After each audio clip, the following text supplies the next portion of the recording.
এইবারে তোকে খাবো,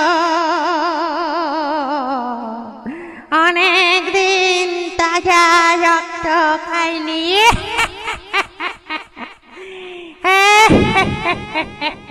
এদিকে আয় আয় বল।